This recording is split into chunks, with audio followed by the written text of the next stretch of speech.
There's a lot to love about Naples. It is at once gritty, chaotic, loud, messy, but also historic and beautiful and charming. Situated between the ocean and the mountains, it is a hilly city. It's also the birthplace of the pizzeria, the first place where pizzas were actually sold in a place of business. There's a whole categorization and a certification system around pizzerias and the people who make the pizzas here. I travel out to the countryside north of Caserta to a town called Caiazzo, where Franco Pepe plies his trade at Pepe and Grani, a world-renowned pizzeria. It was featured on Chef's Table on Netflix, but really a unique experience where everything is made by hand. There are no mechanical mixers used. If it's possible at all for you to get out there, you hire a driver from the Caserta train station. It is worth the experience. If you're only going to be in Naples or in the Naples area, there are lots of places to get a great pizza here. You can avoid a lot of the obvious ones. I've got a list on our website of the places that I really enjoyed. I visited about a dozen different pizzerias here. A Neapolitan pizza known for its hallmark, the leopard spotting around the cornicione or the heel, the very thin middle, slightly wet, baked for about 60 to 80 seconds.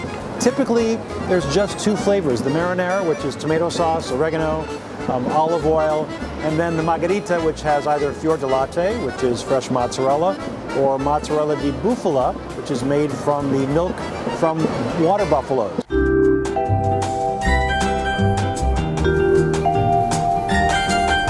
Now, one of the other things I did while I was here was take a Culinary Backstreets Tour. You really end up going into the neighborhoods and seeing where the locals eat. Now, my guide here in Naples, he's a local, Amedeo. Interesting character because he's really kind of a local celebrity. He's on television in Naples. He's also on national television talking about food. So everywhere we went, he'd get stopped and people want his autograph, take a picture or a selfie with him. We started off the day at a fantastic bakery, a pizzerias, having some coffee and some local pastries. In this place, from 100 years, the family, from 5 generations, they prepare hundreds of baba. Baba is the babao room. The babao room is considered to be today the most popular sweet in Naples. The babao room was invented by a Polish gourmet, Stanislaw Leszczyński, and the king of Poland, and it became end of 18th century very, very popular in France with rum and water and sugar. 200 years ago it arrived in Naples, and we fall in love totally for the baba. All the sweets are born in convent. Zuppa inglese, cannolis from Sicily. This is zeppola of San Giuseppe, Saint Joseph sweet, and then we have sfogliatella. These are all small sizes. We visited a salt cod shop where the gentleman was trained by his father on how to refresh dried stock fish or cod that's been dried up in Norway. It takes 10 days to refresh it. We stopped for a traditional cookie. This is the typical Neapolitan snack. When you go to visit a friend, we bring taralli and we eat taralli with beer, usually in the rocks on the beach. We always stay there eating taralli and beer. We visited a legendary local sign maker who produces all of the hand-painted signs you see at farmers markets or open-air markets or even restaurants advertising prices. He made me a very special one considering what I do for a living.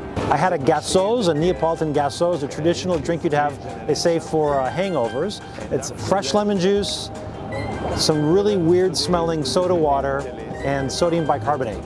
But usually it's very hot in Naples, and we have hundreds of kiosks of the water. The most symbolic water of Naples is the sulfuric water, the volcanic water, the water of the Vesuvius. This is the perfect digestive, and this is why he adds the bicarbonate, and this happens, and then starts the eruption, and then you have to eat the. And this is why in Naples we call this kind of gaseous the gaseous with open thigh, with open legs, because otherwise you wet all the dressing. Had some octopus tea. Every morning, Lello with 8 octopus in the 33 liters of water for 33 minutes boiling, They slice it into little pieces, they put it into a cup, they pour the broth that was the result of the octopus cooking in it, and you drink that. And it's got a lot of black pepper. I'm telling you, it's quite spicy. This is the simple, the real pizzeria. You can find here any kind of fried stuffs, eggplants, polenta, and then you can choose a pizza fritta. Pizza fritta is only €1.50, and inside there's cigoli, ham, and the ricotta cheese. And also, of course, there is the typical oven pizza by portfolio. Posso avere una pizza a portafoglio? Voglio fargliela vedere. To eat the pizza, you have to fold the pizza in 4 slices, and this is why we call this kind of pizza the pizza in portafoglio, like a portfolio. And we eat the pizza in this way, and this is the only way to eat pizza standing up. Frittatina means omelette, but this is not really omelette of simply egg, but is pasta inside. We are macaroni eaters. This is frittatina. If you open, there is pasta inside. We also stopped at a traditional trattoria on Napoli, which is a famous street here in Naples. Had a ragu genovese. It's got meat and onions that are cooked down quite a bit until it's almost like a marmalade or a jam, and then they serve that with cooked pasta. So I probably recommend one of those Culinary Backstreets tours just to eat like a local if you can, because you want to get away from some of the tourist areas.